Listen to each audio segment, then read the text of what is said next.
Well, Colin, are you set? Yep, I think so. Terrific. Let's dive in. Good evening again, everyone. My name is Tom Rogers. I'm with the Community Development Department. We certainly appreciate you attending our Code Connect for our recently released draft development code for the city of Bozeman. We've got Colin Scarf here with Code Studio. He's the lead of our consultant team who's helped us through this process. We've got quite a bit of information to share with you and really just want to start with that. And and also just as a gentle reminder, please mute yourself if you're not asking a question. We will have an opportunity for questions and answers later on, the best of our ability here. And again, wanted to welcome you with that. Mr. Scarf will do a quick summary here, and we'll have an opportunity to ask those questions later on. And I think that's all I can really offer for you here. Again, we're just trying to orientate you so you know how to find some information and you can drill down to those topics that you might be interested in. And then you can be more informed and prepared for the public meetings and kind of the adoption schedule that will go with our zoning commission onto the city commission, who has the authority and to review and approve this document. Again, thanks for attending and joining us this evening. And Colin, if you're ready, I'll pass it to you, and I'll be here to assist and answer any questions that people may have. Thanks, Tom. I'm just going to do a relatively short presentation, just kind of give you a quick overview of the code. I guess the idea is to kind of give you guys as much time to kind of answer questions. We're going to give a short presentation followed by Q&A. We'll do questions at the end. We are going to record this meeting so we can post it on the website for folks to watch at a later date. And just a reminder, the chat is open, but please be mindful and courteous when using the chat. So just a little bit about the meeting etiquette. We'll answer questions in the order they're received. If you could just, raise your hand to ask a question. As Tom mentioned, please put your computer on mute. And then, depending on how many people want to ask questions, we'll just kind of do one question and then move on to the next person. And then you can kind of ask a question again when we get to the end. So just to remind everybody kind of why we're doing this project, kind of first and foremost, we want to make sure we're consistent with the growth plan and other adopted city policy documents. I think there was a real desire to kind of modernize and improve the organization of the code just to make it more usable and more user-friendly. I think, the cost of housing is an issue in Bozeman. I think we've all noticed that. So we kind of want to relook at the code just to make sure, it's doing as much as it can in terms of providing those kind of needed housing choices to folks. We want to make sure we're using the best, most contemporary, modern standards that we can. And then as many of you might know, there's a lot of things happening at the state legislature. So we want to make sure the code is compliant with what's going on there from a kind of a land use perspective. So those are kind of the big picture perspective of why we're doing this UDC update. Just to give you a sense of timeline for folks that may not have been involved in this project from the beginning, but we kind of started this project back in the summer of last year. We've been working through kind of research and engagement and code drafting since then, meeting with a variety of boards and commissions. We're here now where we put the public review draft out on August 14th. So we're kind of in the middle of that process. And we're looking forward to hearing from you guys and walking through this draft with you with the hope of getting it adopted at the end of the year. So just quickly, from an engagement perspective, what have we been doing? So hopefully you guys have had a chance to look at the report that we put out in July that kind of summarizes all of the outreach we've done to date. Just kind of, big picture. We've had about 3,300 website visits. In the end, we had 435 of our brochures completed. We've done about 15 sessions in front of public bodies. We did 12 intercept activities. We've had 10 stakeholder group meetings. And I think we've done 4 Code Connect meetings, and this would be 5. And then we've had the 2 public open houses that we did last week. So we've been doing a fair amount from an outreach perspective. Without further ado, we have a public review draft. It got posted on August 14th on the project website. So for those of you that haven't been to it, I'm hoping you have and have had a chance to look at it, go to engagebozeman.net/UDC. And on that page, you will find links to the draft code itself in text, as well as the map. Just a little bit about the map. If you click on that link, it will take you to a map that gives you a sense of the existing zoning and the proposed zoning as it's changed. So on the right-hand side here is the existing zoning as it is today. And then if you use this line here, you can kind of scroll back and forth and get a sense of what the proposed zoning is and how the zoning might have changed for a particular piece of property. And you can zoom in as well. So if you want to get a better look at something that's going on in a particular area, you can again use this slider here just to kind of get a sense of what the zoning was all the way over here, and then what the new zoning might look like when and if it gets adopted. So that's a really great tool. So I'm hoping you can check that out and take a look at it. And so just a little bit about the code itself. So we've kind of reorganized it. We kind of have a new outline. As you'll see, we've put together this kind of key that helps give you a sense of where the major changes are happening in the draft, the articles that we've changed the most. So those of you that are familiar with the existing UDC, you'll notice that this Article 7 now was Article 2 and was up at the front of the document. And we've moved that to the back.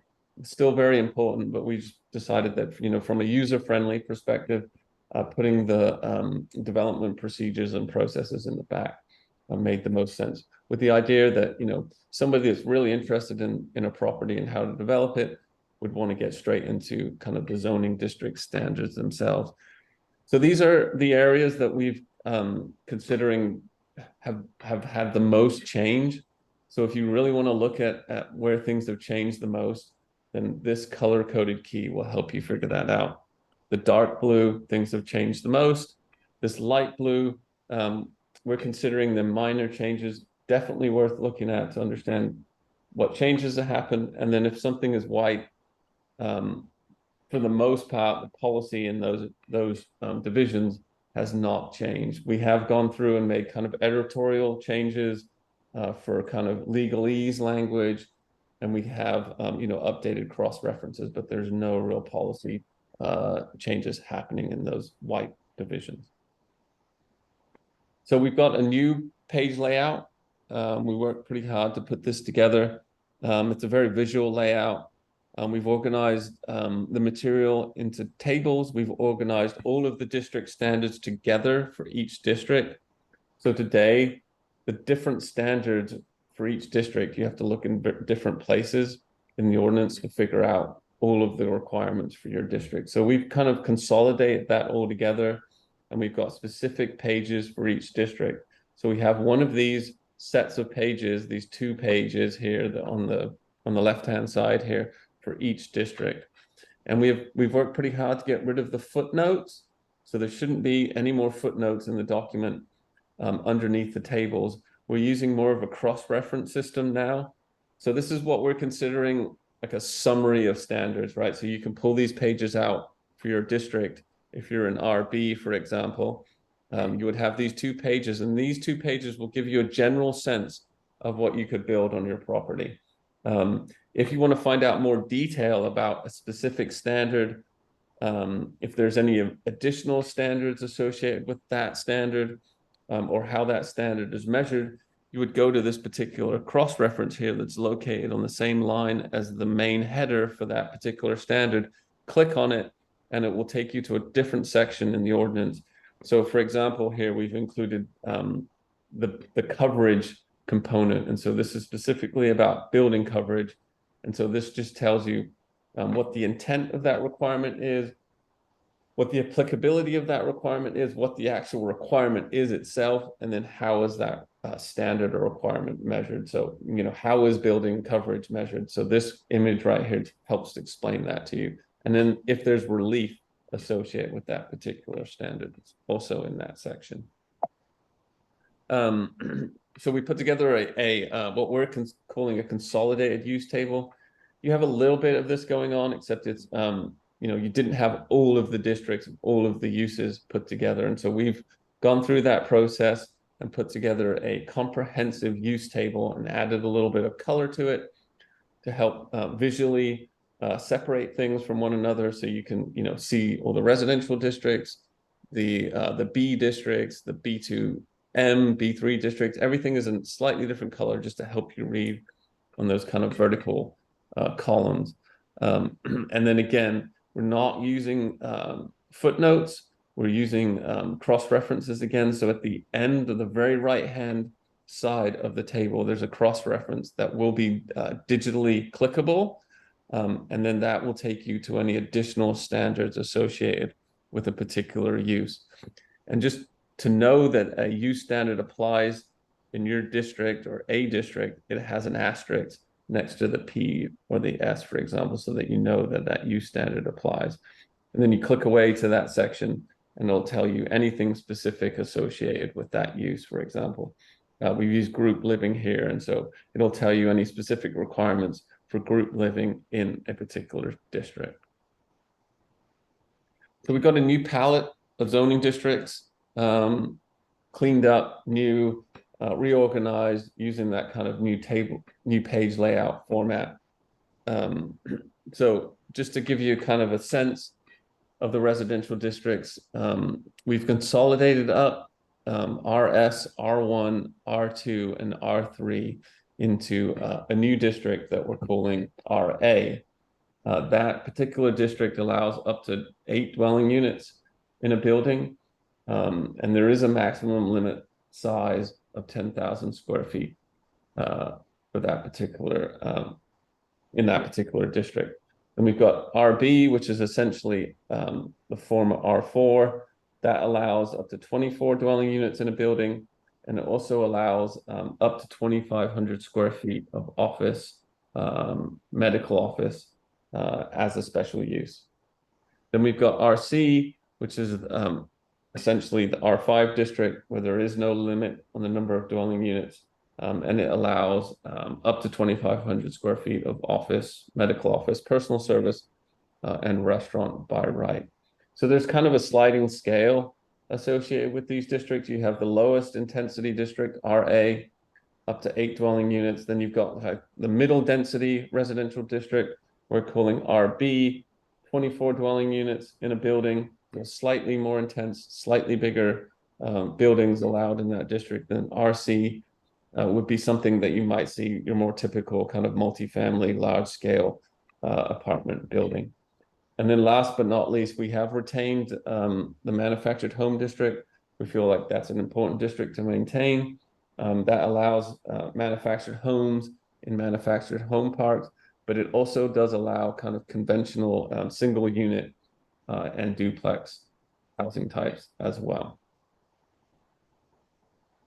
So we got the kind of the new palette of commercial and mixed use districts. No new names here for the most part. We do have one new district that I'll get to in a minute, but those of you familiar with the ordinance should recognize these district names. B1 exists today.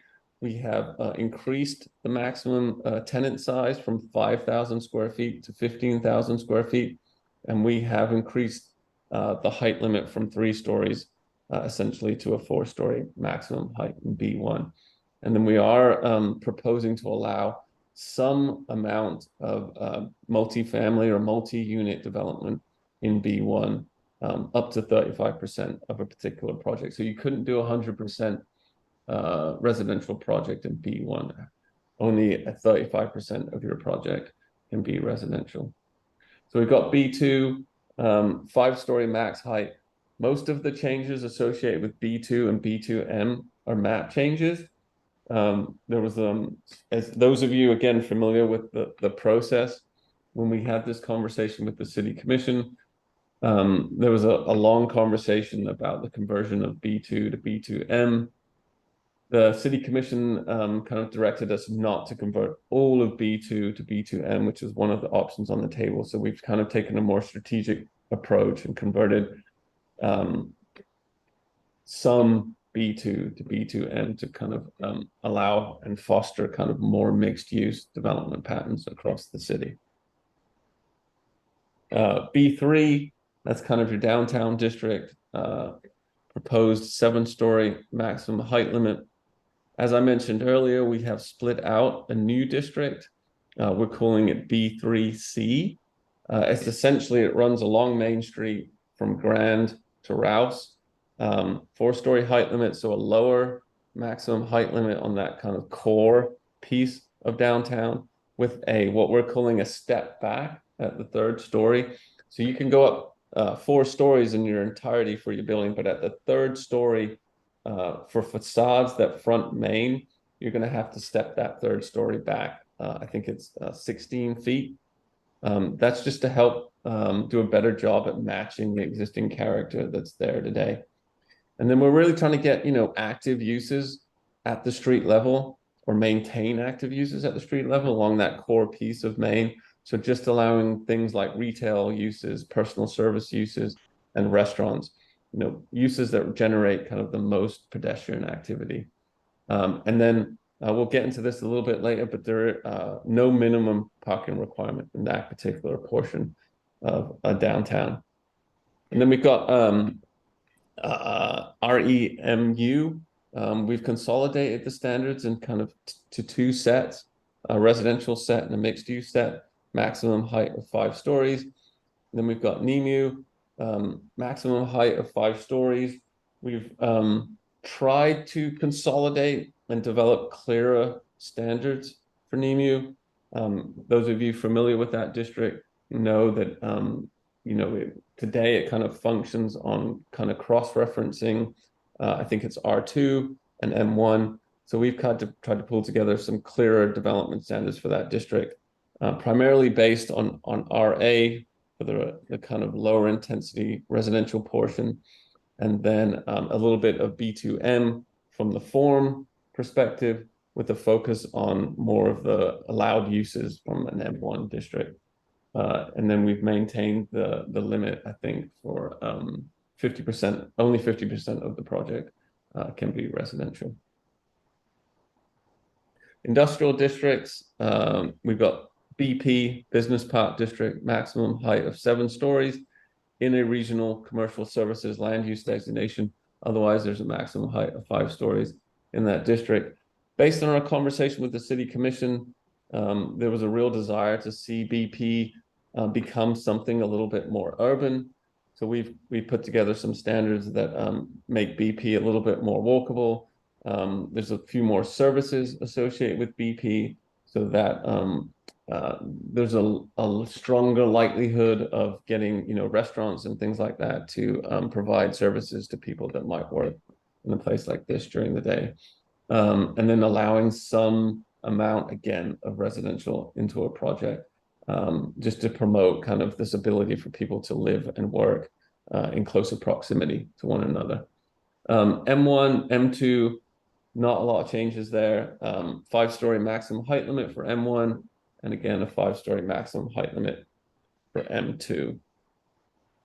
And least but not last, or least but last, just some of the special and planned development districts. PLI, no real changes there. There have been some changes on the map, so that's definitely worth looking at, but they've added parks and schools to the map, to PLI, which were previously shown as other zoning districts. No real change to the text. NCOD, minor changes have happened to the boundary, but for the most part, nothing has happened to the NCOD in this part of the project. There is a subsequent project happening this fall that will kind of be reevaluating the whole approach across the city to historic preservation and neighborhood conservation. And so that is, again, that's a separate process that will be happening in the fall. And then just so it's clear to everybody, the PDZ option will still exist, and that is definitely going to be an option that will continue on into the future. So we made some improvements to the zone edge transition. So some of you might remember this slide, but these places where lower intensity districts abut up to higher intensity districts. This is just a shot of the existing zoning across a portion of downtown, for example, where R2 today abuts B3. And so that we would consider kind of a zone edge transition. And so what, in terms of height, and other features like landscaping should be required in order to reduce the impact of higher intensity development on lower intensity residential for the most part. So we put together a matrix here. So we put together a more fine-grained approach to this kind of zone edge transitions.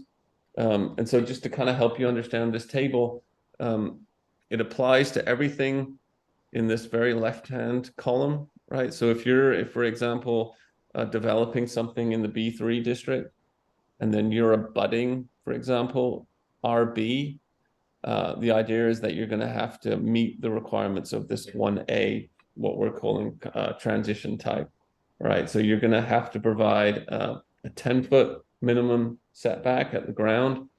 And then when you get above the third story, so, the fourth, fifth, sixth story, those stories are going to have to be set back an additional, in this case, 22 feet from the lot line. So here's another example. So we got B2 next to RA. Because RA is a lower intensity district, it has a slightly different transition requirement, right? So it has 14-foot setback from the lot line at the lower levels, and then once you get up to above the third story, again, you're at that 22 feet. And then this particular transition type has a requirement for some level of landscaping associated to help with that transition. So in this particular case, somebody would have to plant 2 large trees or 3 small trees and 16 shrubs. And then here's another one, BP next to RB. So, a more intense district, but both districts in the scheme of things can be built fairly tall. So in this particular instance, you've got RB can go up to 4 stories. BP, I think, can go up to 7 stories. So there's no real need to have a kind of a height step back in this particular case. Just a setback. So in this particular case, BP has to be set back 10 feet from the lot line. And then you have what you might consider another kind of intense buffer, M2, which is a more intense activity than BP, kind of your most intense district, against RB. Both districts can be very similar in height. But we're still requiring that setback, in this particular case, 14 feet. But again, we're going to need some landscaping in here just to help improve that transition between the residential project and a more intense industrial project. Hopefully you won't see this type of transition very often, but if you do, this is what it might look like. And so just quickly from a parking perspective, so not quite sure what's going on with this graphic here, but we have made some changes to parking. So we are proposing to increase the areas in the community that have no parking requirement. It's not something we're talking about citywide at the moment, but we are using the urban renewal districts as a mechanism to, again, have no parking requirements in other portions of the city. So this area in red today has no parking requirement, and we're proposing to extend that to other portions, the full portions of Midtown, North Park, pole yard. As I mentioned earlier, a no parking requirement in this kind of B3C portion of downtown, and then no parking requirement at the South Bozeman Tech. We have a very long and extensive minimum parking requirement table, and we've proposed to consolidate this down. This is just kind of a summary of that, just to make it easier and less complicated for users to move in and out of the system in a sense. So we've consolidated the number of uses. This was based on the kind of approach that you have today for B2M, and come up with some significantly consolidated parking requirements. So you would look, and so basically everything that's retail or considered retail would have to provide 2 parking spaces per 1,000 square feet. Restaurants, for example, which do generate more parking, typically have a higher parking ratio, so you'd have to provide 5 parking spaces per 1,000 square feet. We've also changed up a little bit how we're doing the maximums. So it's not just based on a percentage anymore. It is based on a ratio, and it is changes by uses. So for example, if you have that same restaurant use that we talked about a minute ago, you cannot do more than 6 per 1,000 surface spaces. You can put as many parking spaces as you want in structured parking, but this is really getting at the protection of an overabundance of surface parking. And then just to remind, this is new. We have the first 1,500 square feet is exempt from the minimum parking requirement. So anything, 1,500 square feet or less essentially is going to have no parking requirement. But if your use is 2,000 square feet, you'll only have to provide parking for that 500 square feet in difference. So we have even more kind of consolidated parking requirements for downtown outside of so this is basically B3, so outside of the B3C, and this is based on the recommendation in the downtown plan. So just separates out hotel rooms basically, so 0.6 spaces per room, and then for all other uses in downtown, non-residential uses, I should say, in downtown, it's 1 per 1,000. And then the first 3,000 square feet, this is an existing requirement, is exempt from the minimum parking requirement. So again, if you have a 3,000 square foot tenant space in downtown, you're not going to have provide any parking. And then we've separated the vehicle parking requirements from the bike parking requirements, and they're standalone now, so you have to provide bike parking as part of your use. So for example, if you're a general retail use, you're going to have to provide 1 parking space, 1 bike parking space for every 1,500 square feet. And we have now come up with a short/long-term parking requirement. And so in this particular case, 75% of your requirement has to be short-term, but a core of your requirement has to be long-term. And so long-term is something like a bike locker, something that's protected from the weather, a bike room, something that kind of protects that bicycle from the elements, albeit the cold or the heat. Short-term can be on something like an uncovered bike rack near to a building entrance, for example. So that's kind of the brief overview of the code. Just want to give you guys a sense of kind of how to stay involved in this project. We are moving towards a September 11th date with the Community Development Board. That is going to be kind of an overview presentation, very similar to something that you've seen tonight, with a public hearing with the Community Development Board on September 18th. October 24th, overview presentation for the City Commission.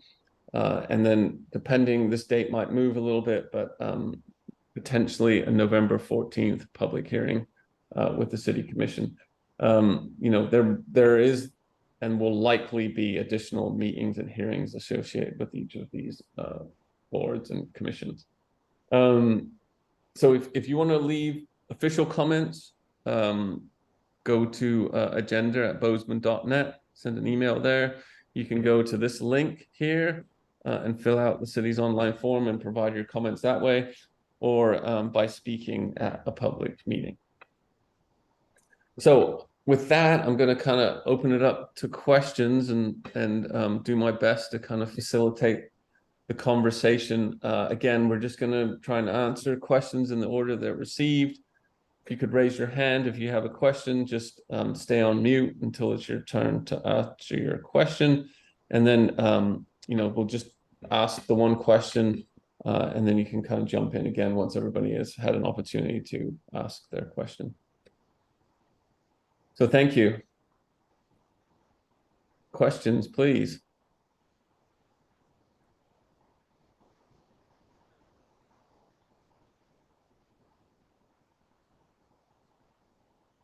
Well, Colin, while you are taking a look at any hands there, there's been a few comments and questions in the chat.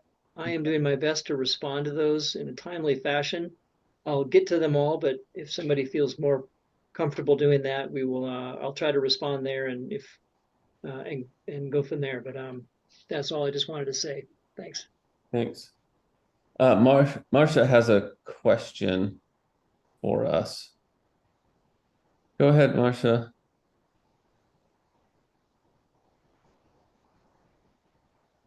You can unmute yourself and. Sorry, can you hear me now? Yes. Okay, I have a question about the zoning map when you were demonstrating that, showing how you could go back and forth. If we're currently, if we're currently living in R1, but the new overlay will be RA, I presume, for an existing R1. Yes.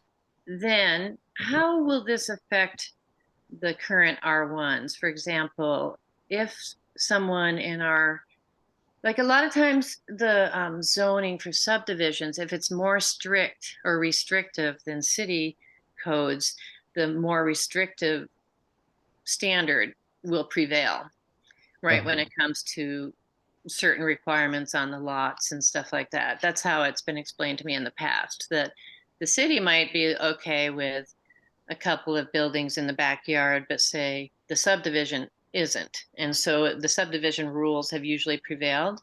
So if someone that's currently in R1, and like my subdivision says it's all single family homes, but then somebody wants to, after this change takes place to RA and someone wants to upzone to say R2 or 3, will that just automatically take precedence over the current subdivision zoning? Or will R1 be grandfathered in some of these places? Tom, I'm not sure exactly about subdivision. Colin, I can take a stab at this. Thank you for the question, Marcia. It is interesting question, and it brings up a lot of kind of nuanced components of state law and local zoning authority. I think the simplest answer is the city looks, we only administer the zoning and subdivision adopted codes. If the homeowners association or property association has more strict measures, the city does not enforce those. So you may be able to be allowed to build a second home, accessory dwelling unit, accessory buildings on site, but we wouldn't necessarily encourage you to get crosswise with your homeowner association. They could still enforce their rules and and challenge the city's granting any, like a second dwelling, for example. It is an ongoing issue. We're certainly aware of that. There's been a number of conversations, even at the state level, to how to deal with historic associations that may have very strict and sort of contrary rules and regulations to today's world. But they're still in place. So those are a private covenant that runs with the land, and the city's not involved with those. Can I add something onto that? A question that brings up, like if the city's not, sorry, I should wait for you to say yes or no. No, go ahead. Go Fine. ahead. You have the conch. That's great. Okay. So in a way, it doesn't quite answer my question, because isn't the city putting a new overlay with RA over the existing R1, 2, and 3? Yeah, I mean, yes or no, are they going to overlay, if approved, will the RA overlay what's now known as R1 through 3? Oh, I understand, I believe. Thank you for clarifying that. That is correct. This code amendment necessitates what we call a zone map amendment. So this code, in conjunction with the new revised development code, requires rezoning of the entire city, essentially. So those areas that are currently what we call RS, R1, R2, and R3 will be rezoned RA. There'll be parallel review processes. They're going concurrently with the revisions that this process that Colin just mentioned. And that's this sliding map that you see here that shows your current zoning and what the proposal would be after adoption. Wow, that's very interesting. I'm the chairperson for one of the city's neighborhoods, so I want to be able to answer that question. And I think the question that I'm going to be asked would be, does that mean that somebody next door to me will be able to just automatically be able to put in an R3 type of home? Which I'm not saying I'm for or against. I just want to be clear on it. And it sounds like it would be a yes, unless the HOA chose to challenge it somehow. It's a yes. Okay. Thank you.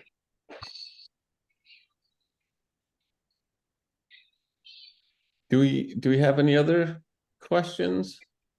I know I just let a few people in that weren't necessarily around for the presentation, but we did kind of just do a quick overview of the UDC. And so if you just jumped in, feel free to answer questions. We got a question here from Tom. Let me see how I do that. Tom, go ahead. Hey, Colin and Tom, thanks a lot. This was really well organized. Really appreciate it. Can you guys hear me okay? Yep. Yeah, so quick question on some specific to B2M, but sort of a general question on the new height, what looks like new height limitations. Mhm. Is that limited to residential, commercial, or is it irrespective of the use? And specifically B2M, but again, Irrespective. generally. So you could do an all residential building at that height. You could do an all commercial building at that height, or you could do a mixed use building. So you don't have any distinguishment now between that you might have today for different types of uses. Great, thank you.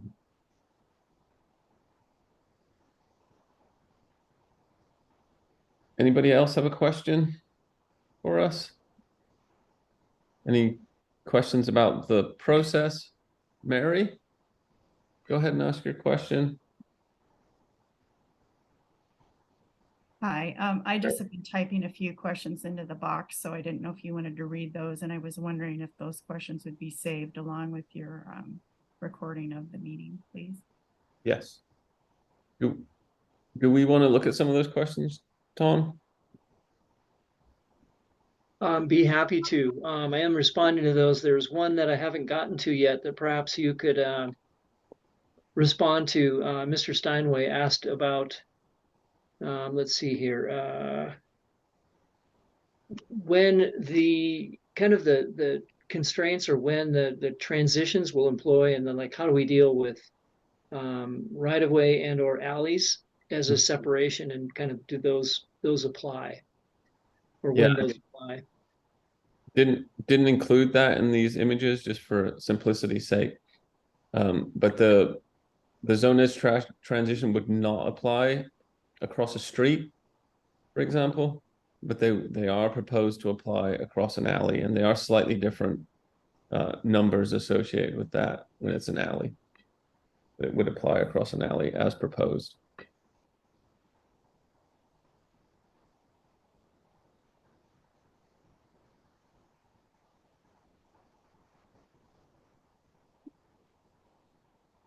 So, Colin, you can interrupt me if you see somebody raise their hand, but I can Okay. quick run through the questions that we've had so far. I think I can cover them fairly quickly.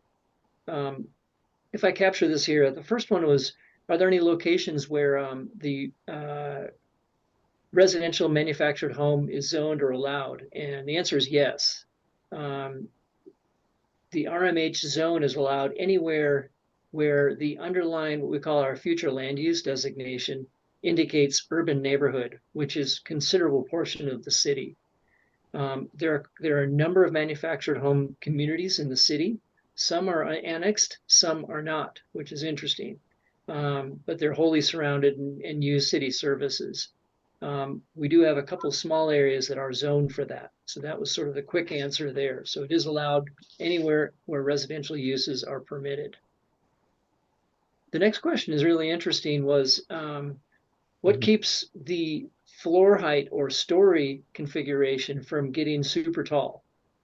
For example, if you have a 4-story limit, can it be 50 feet or even taller?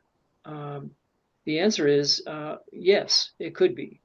The constraints are largely construction cost and cultural preferences. For example, a residential building, most people like floor to ceiling heights of 8 feet, 9 feet, or even 10 feet in certain cases. And it's really what our preferences tend to be. Commercial heights are a little bit taller. And then depending where you are, our development code does require a certain amount of building height for commercial structures facing certain streets to accommodate a variety of use for many years, not just the current tenant who may be building that structure. So that is the short answer to that question. And yeah, go ahead, Colin. we have set maximum floor heights just to make sure there is some kind of cap in each of the districts. I believe it's 15 feet for an upper story. And then I think it varies for ground stories depending on whether it's residential or non-residential. I don't remember specifically what that number is, but there is cap just to catch anything that might be completely outrageous, I guess. Yeah, the next question is more nuanced, and to broaden the question is, this development code is going through the review process. The commission's asked us to have it complete and adopted essentially by January 1st, 2024. So the question is really, when does the new code apply to an application or to a development proposal? And that's set essentially by state law, by a phrase that they call the local authority granting adequacy.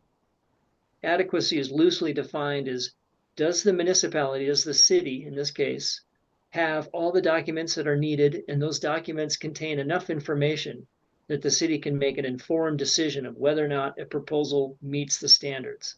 In other words, the traffic analysis group, the building design, building height, circulation, parking requirements, parkland requirements, open space requirements, and all those other kind of nuances that kind of develop and create the urban form. So we needed all that information in a package, and then it has to be accurate and detailed enough before we can grant adequacy. When we grant adequacy, the codes that are in place at that time apply to that application for perpetuity, or until that application is withdrawn or it's modified in some way in the future. Then the new code may apply in the future. So I hope that captures that. It's really kind of a nuanced question. A lot goes into determining that, making that decision or making that determination. And that's as far as I've gotten, but there's 2 new ones at the bottom here. So let me see if I can find those. I think I can answer those. Tom, it's yes, we will get this slideshow posted and the recording of tonight's meeting posted as soon as we can. Some of you that might have been following this project might have noticed that Ryan is not here tonight. He is off on his honeymoon, and he is the person that gets that stuff posted for us. So the caveat is I will have to fumble my way through the technology associated with the website to get it posted, but I will do my best and try to get it posted tomorrow.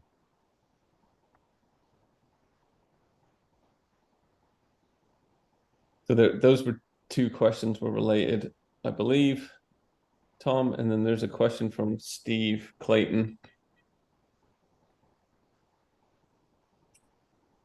So yes, there is overall building height, and then there is a term that we're using called wall plate height and story height.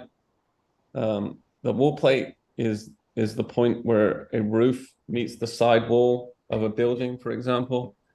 And so one way to stop a building being excessively tall and impacting its neighbor is to set a wall plate height.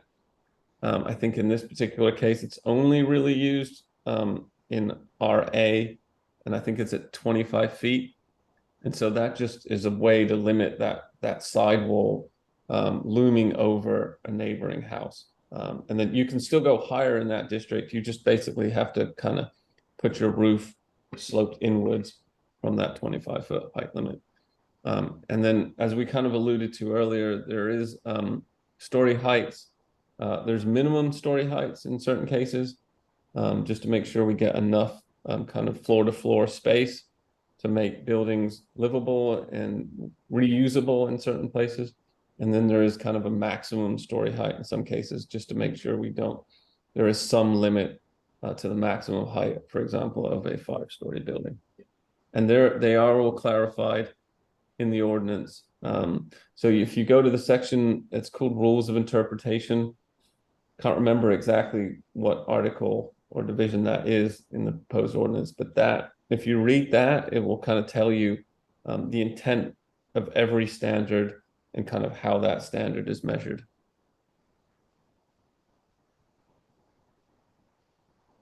There is a follow-up question on this. What rules apply and when?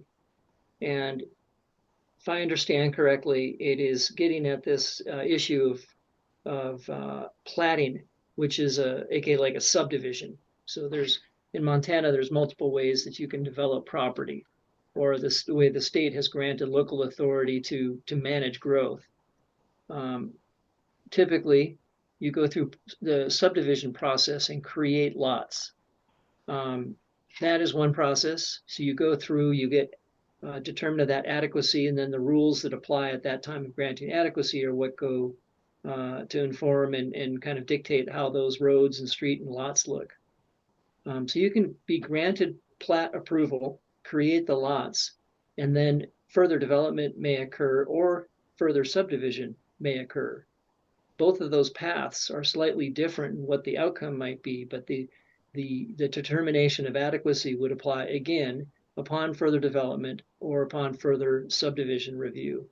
So in other words, there may be a subdivision that was approved 20 years ago, or one that may be approved tomorrow. Further development, such as a larger building, commercial building, or homes, when they submit application or a building permit or a site plan application for any individual lot within the subdivision, then the code would apply that's adopted for that day. Hopefully that makes sense. Try not to make it more confusing. It can be a little confusing. It can be very nuanced, but it is kind of a rolling thing. It's sort of continual evolution of our community. So we are updating our code because our community continues to grow, and we're trying to adapt and meet the needs of new residents and older and existing residents. So it is constantly changes, but the process to change the code is laborious. Public process is involved, and the city commission is the ultimate group that makes this decision. Okay, I'm gonna jump in because I've been unable to apologize, but I'm not sure how to get my questions on the chat. I came in late, I apologize, but I'm looking only, this is just all technical. I'm looking at a beautiful collage that apparently is Bozeman, and I see that there's a legend on the lower left-hand corner, but that legend is not visible. Thank you. So that's kind of what I would have liked to be able to see, maybe throughout the whole discussion. Yeah. And I kind of, in relationship to that, there were several questions that you were answering, but I could not see them listed in the chat. So I think All right. someone else asked if those questions will somehow be also archived Mhm. for associating with the answers that we're hearing, so that we can sort of review this later. It's all about Ryan's job. Sorry, I'm not going to ask him to come back from honeymoon. Yeah. No, we'll get the questions recorded, and then Tom, we think we can provide some kind of written answers for each of the questions that if they weren't answered in a written manner in the chat, we'll do that somehow. Is there any place outside of this recorded meeting that we can look at this very Yes. beautiful colored map with the legend Yes. at the same time? And Yes. I can actually see where I am in the city, because I can see certain streets, but I certainly can't tell where I am. Oh, I'm sorry. So if you go to the project website, All right. engagebozeman.net /UDC, it will take you to this lovely page. And if you scroll down a little bit, because we've been adding content, there's a couple of links here. Draft development code, that will get you to the code itself if you're interested in reading the code. And if you click on this draft revised zoning map, it will take you to that lovely map that we were just looking at. Okay. And you'll be able to look at the slider, and then if you scroll down, you'll get the key of the left-hand side of the image, and the key is proposed districts. The right-hand side is kind of the existing zoning today, along with the existing zoning districts that are present today. Colin, if you click the lower circle on the left, it will show up while the map is up too.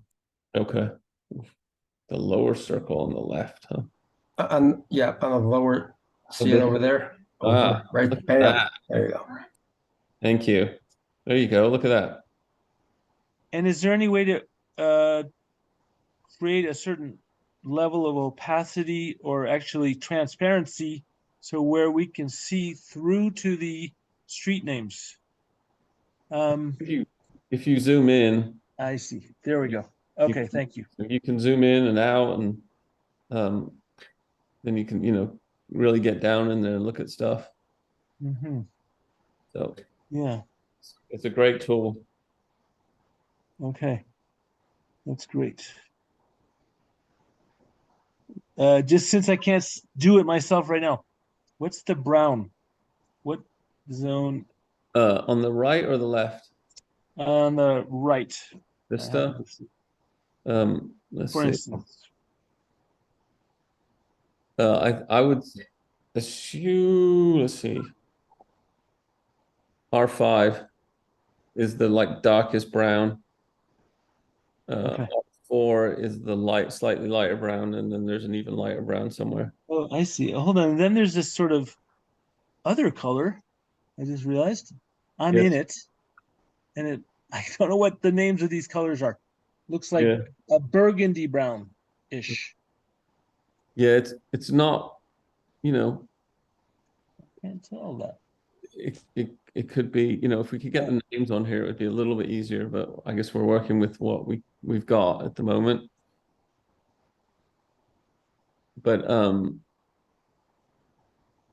we're happy to kind of have a conversation with you, Eric, at some point, if you really, want to share your address at a later date with us, and we're happy to talk through with you the implications of what you currently might be zoned now and what you might be zoned in the future. Happy to do that. Thank you. Just one quick question I can very specifically ask. Is the neighborhood, what is it called? The Conservation Overlay District expected to change? Mm-hmm. There was some minor tweaks to it, but nothing significant, and those changes were shared with the city commission a while back. I'm not exactly sure what they were, but it wasn't changed extensively. There is an ongoing process coming up in the fall, which will take a kind of comprehensive relook at the city's approach to historic preservation and neighborhood conservation, and that's coming up this fall. Any chance of boundaries changing? Yes. Or yes, I see. Okay, thank you.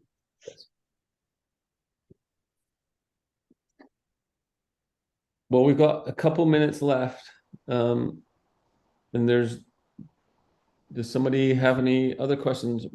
Marcia? You, Marcia? Yeah, it's Marcia. sorry. So because they're bringing it to a close, I was wondering, since the public presentations or public comment periods don't allow for interaction. So if we do just want to understand it more before the hearings, who do we call? I think, Marcia, that's mostly me, Tom, here at the city. You're welcome to use my email address, which is Tom T. Rogers at bozeman.net. And there's no D in my name.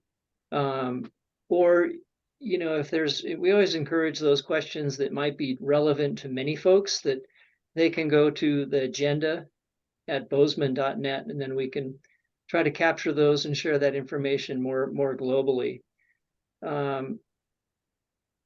With the individual detail pieces, the questions are really good.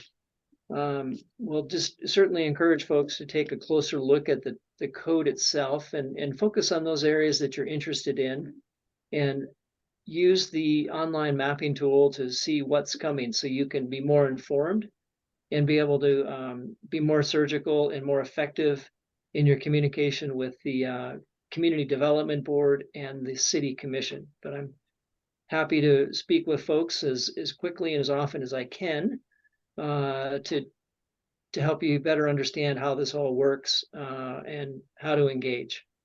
So happy to do that. And I do see there's a few more questions here on the chat. I will circle back and get a response to those. As Colin mentioned, it doesn't look like there's too overwhelming, so I should be able to get that completed fairly quickly. And then with the support we have to get this stuff posted online on our project website for reference. But again, the meeting itself is recorded. We've touched on most questions, but there's a few more here that are sort of a little bit detailed, and hopefully in a sentence or two I can respond.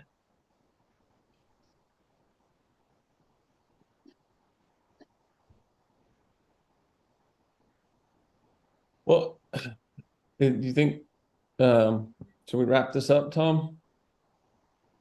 I think so. I mean, I'll be here for another moment. If somebody has something that's really just itching to get out, this is your opportunity right now. But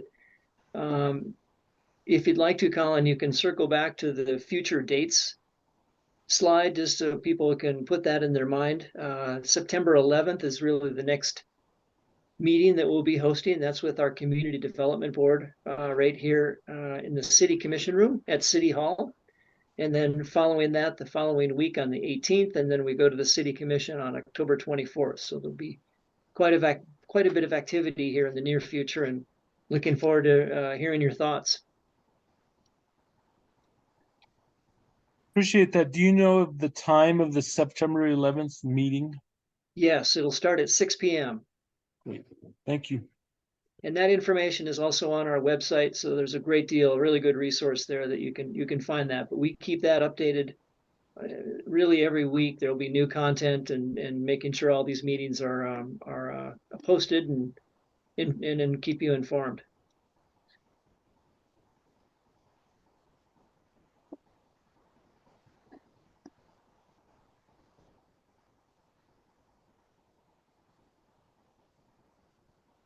Well, that's terrific. Thanks, Colin. Thank you, everyone, for joining us this evening. We really appreciate your interest. Questions and comments, please forward those on to the commission. They're our representatives, and they look forward to engaging and learning and trying to make this the best product that it's possible for our community.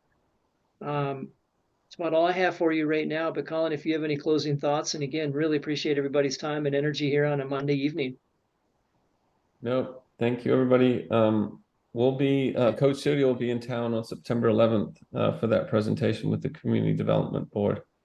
So that should be kind of an interesting conversation and another kind of overview, probably in a little bit more depth.